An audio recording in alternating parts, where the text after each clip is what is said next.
Pertama adalah protagonis ya teman-teman. Kalau protagonis itu adalah biasanya adalah tokoh utama ya. Tokoh utama sebuah novel itu umumnya adalah tokoh yang protagonis gitu. Jadi tokoh protagonis itu umumnya adalah pusat perhatian dari sebuah novel dan juga bahkan penggerak utama dari sebuah novel ya teman-teman. Dan pada umumnya adalah tokoh yang baik ya. Dalam sebuah novel itu protagonis itu tokoh yang baik ya, karena tokoh itulah menjadi sentral dari sebuah novel gitu ya. Jadi itu yang pertama ya teman-teman ya, tokoh protagonis gitu. Kemudian kedua adalah tokoh antagonis ya teman-teman.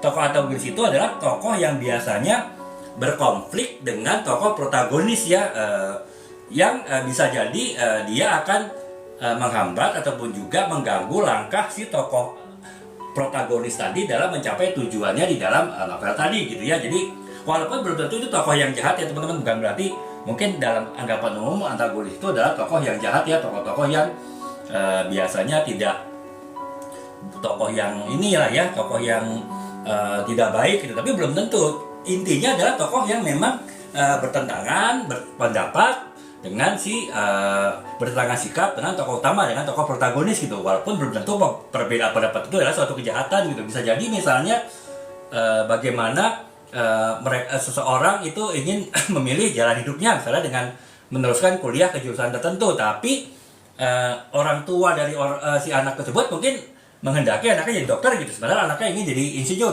jadi bekerja di teknik mesin gitu kan. Itu kan berarti nanti seorang tua itu mungkin akan berusaha mempengaruhi si anaknya tadi untuk merubah pilihannya dari teknik mesin menjadi kedokteran. Itu kan berarti kan si orang tua tadi itu sebetulnya adalah tokoh antagonis ya teman-teman. Bukan berarti seorang tua itu jahat ya, tapi setidaknya